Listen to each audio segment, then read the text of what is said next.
Hey everyone, welcome back to Brown Coat Nerd. Real quick, I want to remind everyone to please go check out my Rumble page as well as my Instagram, and now we'll hop back into the video.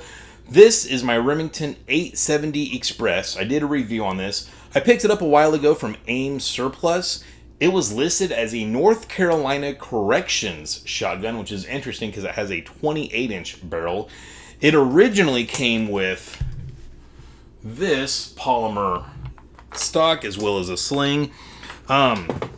When you ordered it, you kind of got a toss-up. They had some wood and some in the polymer stocks. I was hoping to get a wood one. I did not, but that's fine. I went ahead and picked up a wood stock. Real quick, looking around on eBay, wood stock prices were all over the place. And also, I don't really know what direction I'm going with this shotgun, so I'm just kind of throwing random stuff at it, and I'll see what sticks and what I like. But I did know I definitely wanted the classic look of a wood stock. On the same note, I did not want a brand new wood stock. As you can tell, the gun is fairly worn, and so I thought that would look a little silly. So I did want to specifically get a used stock, which originally I was thinking, cool, I'll save even more money that way. Oddly enough, really not so much. I was finding lots of brand new wood stocks that were in a much darker red stain. I think those were coming off the newer production Remington 870s.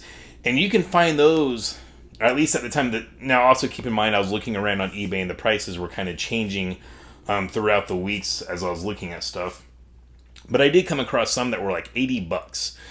This wood stock here actually ended up spending $110 on almost. It was like $109 and some change.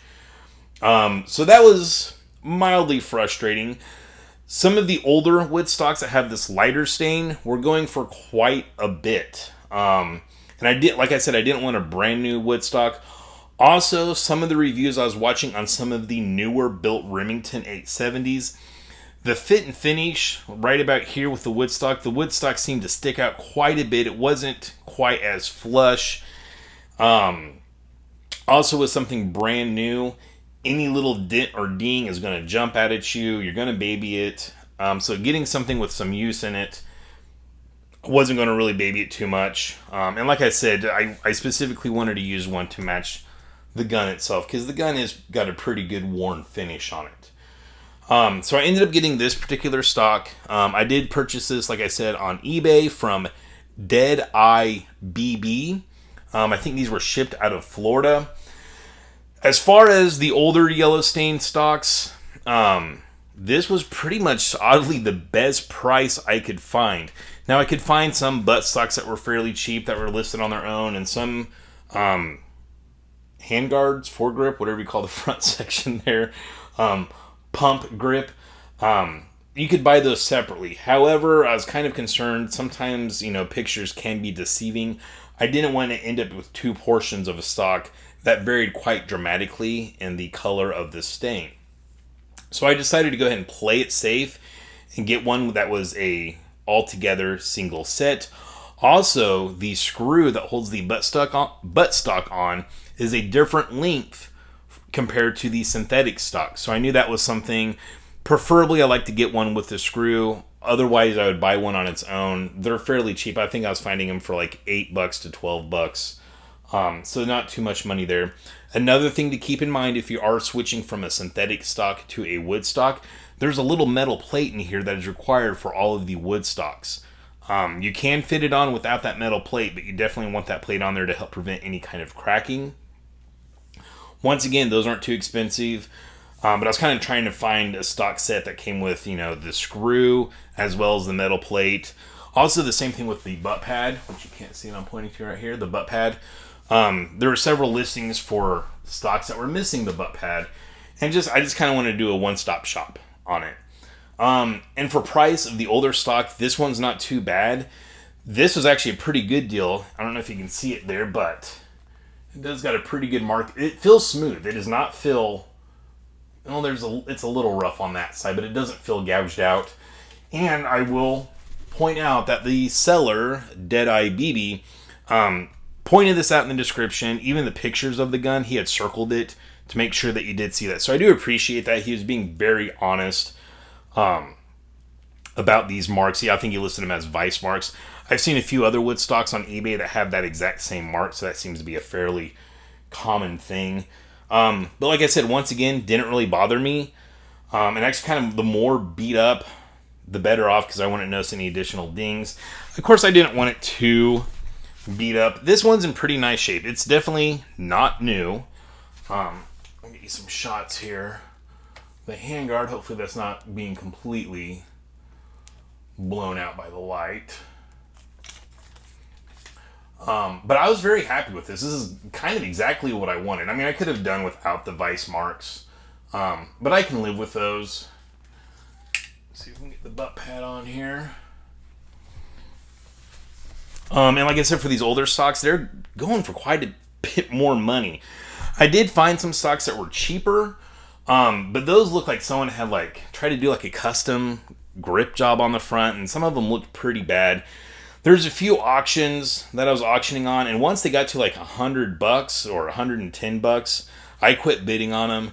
And actually, a few of those I won, but apparently I didn't meet the minimum bid price that the seller wanted. So I think those are still floating around on eBay. Guy, you need to drop your price on those. I forget what seller that was. So oddly enough, for a older Remington 870 stock, at least at the time, this was a pretty good deal. Like I said, if you wanted to get one of the newer stocks, those seem to be pretty plentiful and a little bit cheaper. Also, I didn't really want that dark red stain. It looks good. I'm not saying it doesn't look good. It actually looks really good. But I think it would look better on a gun that had a less used finish. With this used finish, it kind of just has more of that classic look. Real quick, also, I do want to point out, if you haven't bought stuff from eBay, if you order something and you don't get exactly what you want, or if you're missing something, contact the seller first. There are some real scumbags out there, but there's also a lot of really good down-to-earth sellers. One of the things that I was a little worried about when I purchased this, I pictured the forearm, the buttstock screw, and the butt pad. It did not picture that metal plate that goes in here. It was listed in the description as everything you need to convert from a synthetic stock to a wood stock. I forget the name of this little plate. Someone please throw that in the comments in case someone is wanting to do this. But it did have that plate listed. So I was like, okay, cool. This is the one-stop shop I was looking for. I did end up spending a little bit more money than I wanted to, but comparatively with the prices on eBay, I mean, this was definitely one of the cheaper ones. If not the cheapest, at least that was in decent condition. So I was fine with that.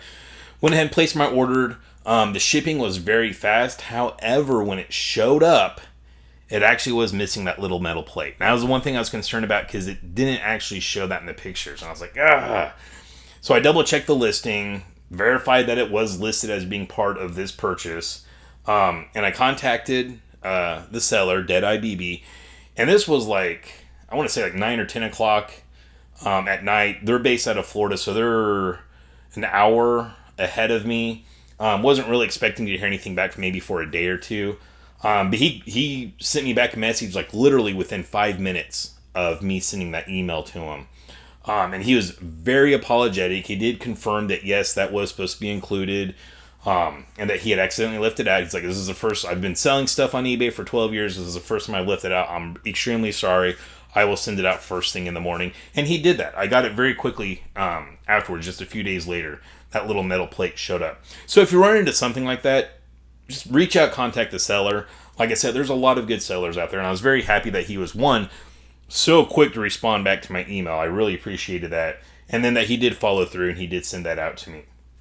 So just keep that in mind. Also keep in mind, you definitely will need that plate and the longer screw for the wood stock. I'm saying longer screw. I'm pretty sure it was a longer screw. It's definitely a different screw length than what came on the original synthetic stock. So to remind everyone, this was the synthetic forearm that came on there. And then the butt stock, and of course it came with this sling. And of course the screws back in here. So a couple things about installation. First of all, you've got a little castle nut on this guy that holds it in place. They do sell tools specifically for that castle nut to remove it. And I was like, you know what? I'm only going to be doing this once, but I didn't really want to scratch up the finish. Some people say you can use needle nose pliers, but I saw a lot of people talking about how they really marred up the finish by doing that. And of course, this is on the inside, so I wasn't really sure if that was even visible what they were talking about. Also, I didn't want to jack up the castle nut screw in case I did want to change it out later. So I went on and found like the cheapest castle nut tool on eBay, and that's this guy right here. It comes with this little doodad to slide in there, and you got these two little notches. Put on the castle nut, and you remove it. This was sold as a universal one for both Remington and Mossberg. So I was like, cool. Ordered it. I forget how much it was. I think it was like $15. Got it, and the problem is, it is entirely too large because this got to slide down in here, and it is way too big to do that. Well, not way too big, but it's too big. It don't fit. So I got on some forums, was asking around. I'm like, am I overlooking something? And people were like, there's no way that's universal for Mossberg and Remington because the Mossberg ones are larger. So this is actually simply a Mossberg castle nut removal tool. I did see some that are like longer, and it's like double-ended. I guess like one end is for Remington, the other one's for Mossberg. So I was a little frustrated with that. I attempted to return this. However, they wanted me to pay the shipping and handling, which was like $5. And I think once you return an item, I might be wrong on this, but I think once you return an item on eBay, you can't leave a review. And so I was like, no, I'm going to eat it. Left a negative review pointing out that this is not a universal castle nut tool. And this, like, if you go and look on eBay or even Amazon, this thing is all over listed as being for both Remington and Mossberg. Now, maybe there are some that are a little bit smaller that will work on both. And also, once again, when I was asking around, just making sure I wasn't using this improperly, I had a lot of people respond back with, nope, they got me too. This is a very common issue. So I just want to let you guys know, I might have to do a short video on this too. Do not buy this style of tool for your Remington. Maybe there are some that are small enough for the Remington. However, it seems to be a pretty common practice for these to at least get mixed up or whatever. And so do not do that. So I was going to go ahead and buy another castle nut tool. And then I was like, you know what? Let me try the needle nose thing. And to my chagrin, it came right off with the needle nose, which surprised me because it had a lot of gunk. You can kind of see the almost rust mark in there. I was really surprised it broke loose, but it did. I used some angled needle nose. I think it actually might be easier with straight needle nose. So that is doable.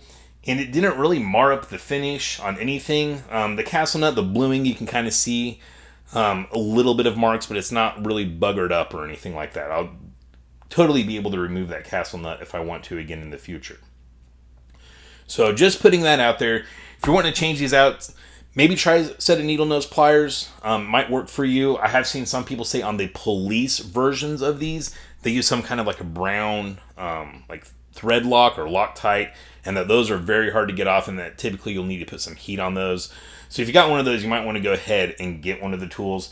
I just did not want to spend more money on another tool and find out that it didn't work. So before I did that, I was like, let me just try the needle nose. And like I said, it actually worked. So I lucked out there. So let you guys be aware of that. The other thing, to remove the stock, you have to access the screw on the stock. And to do that, you got to take the butt pad off. And that's like some grease. Gross, great. Now my hands are dirty for the review. And basically for this guy, I don't have the screwdriver, but I just found the screwdriver with the narrowest shaft.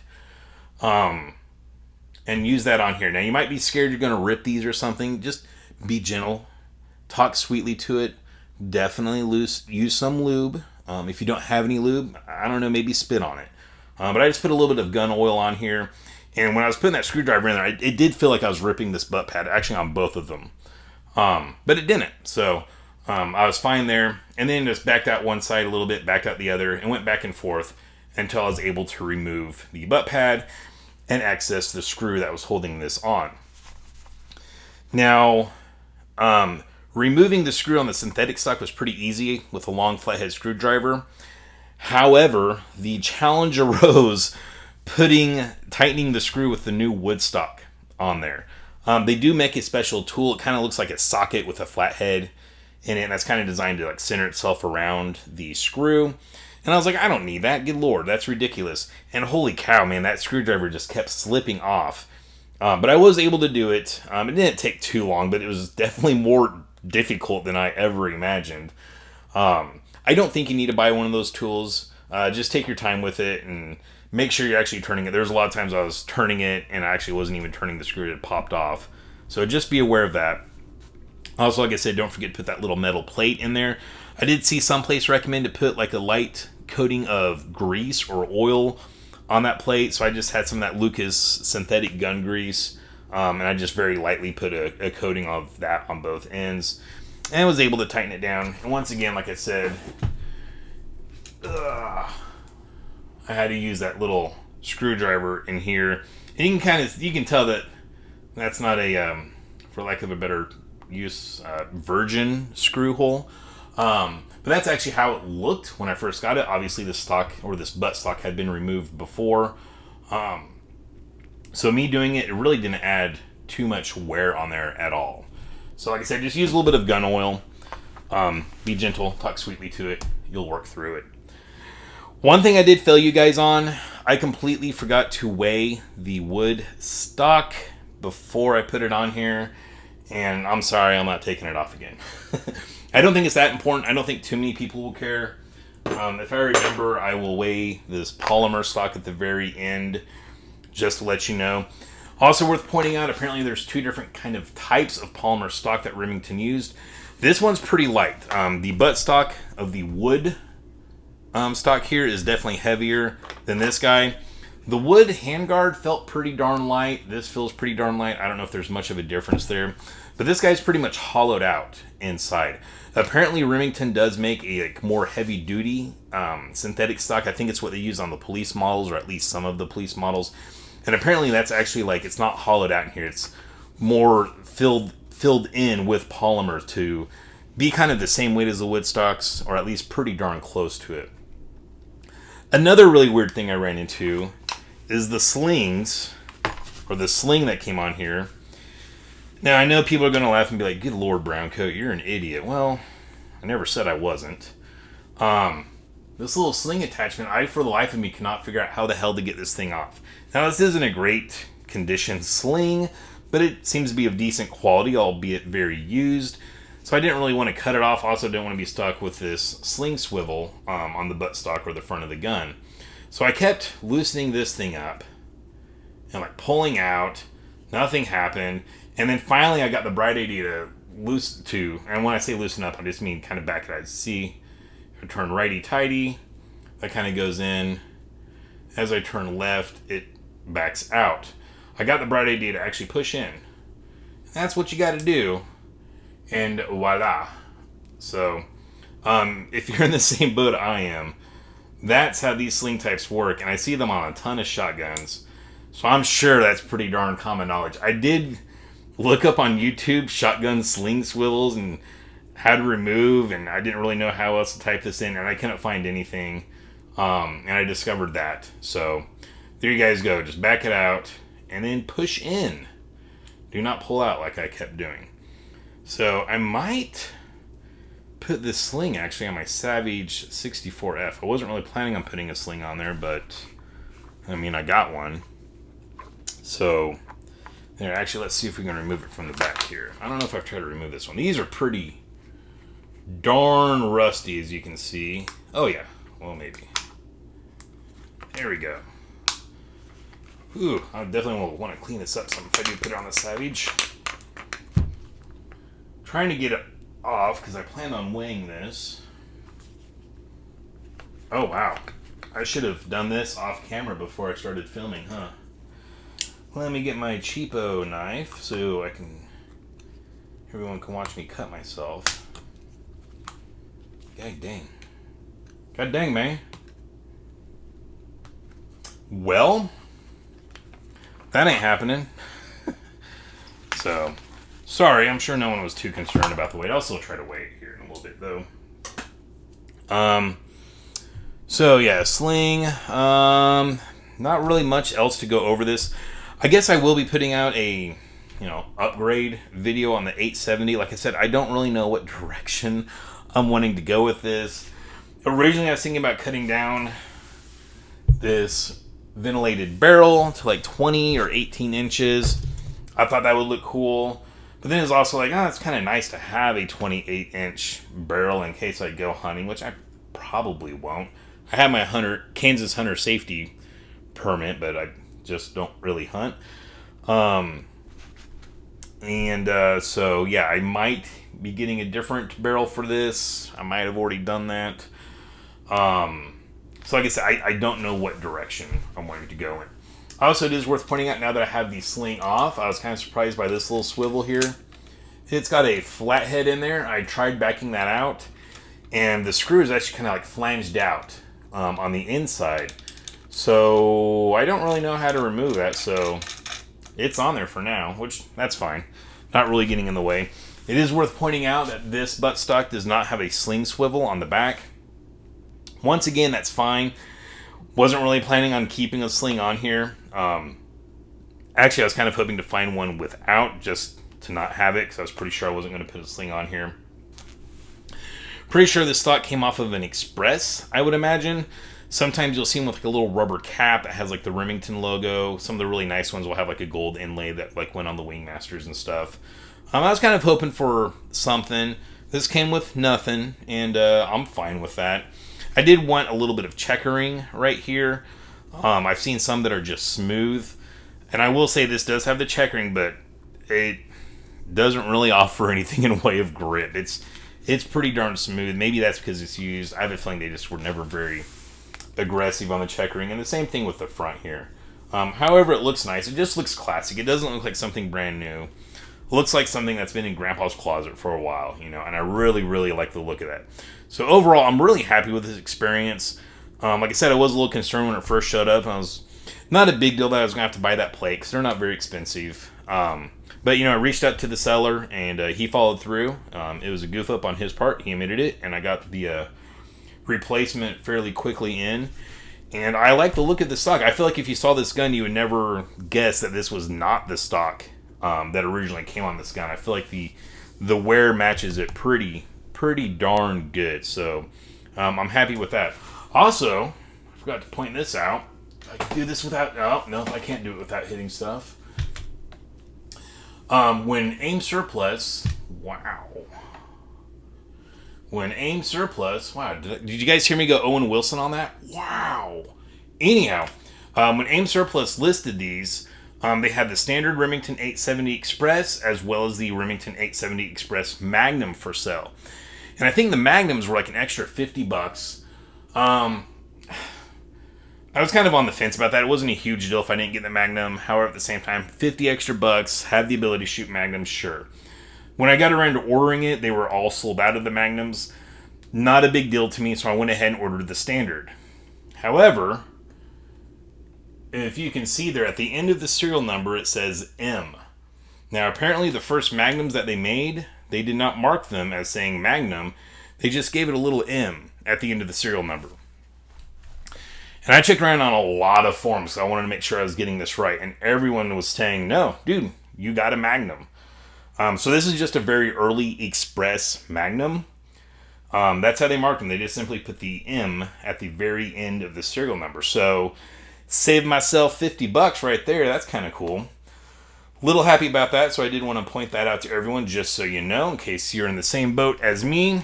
Also, I don't know if I pointed this out in my original review. There's a very light stamping of the number 13 right there. I'm assuming that's the rack number. If that was stamped a little bit better, I probably would color fill that because, 13, that's kind of neat and gnarly. But it's not stamped. The one's stamped in pretty good. But not so much for the 3, so I probably will not color fill that. Good Lord. Boy, I'm just knocking you guys around. Y'all okay? Okay. So yeah, that's all I've got to show for you on this Remington Woodstock. Oh yeah, we're going to weigh it. If I can manage to do that with the sling on there. So, using the cheapest digital scale I could find on Amazon, the synthetic forearm handguard, whatever you want to call it, Comes in at 5.6 ounces. And what do you think? Just leave the sling off to the side here. Now, this is going to be the butt stock, the original screw and washer, and the butt pad that came on there. And that comes in at 1 pound, 3.4 ounces. So, if you got a wood stock, you can weigh it and compare it. And I'm sure the wood stock weights are going to vary throughout the years using different wood, different finishes and such. But yeah, just to give you guys a rough idea. So that is it. I guess this is video number 1 of the Remington 870 upgrades. I hope you guys enjoyed the video. If you did, please consider liking and subscribing. And of course, as always, stay safe and stay shiny.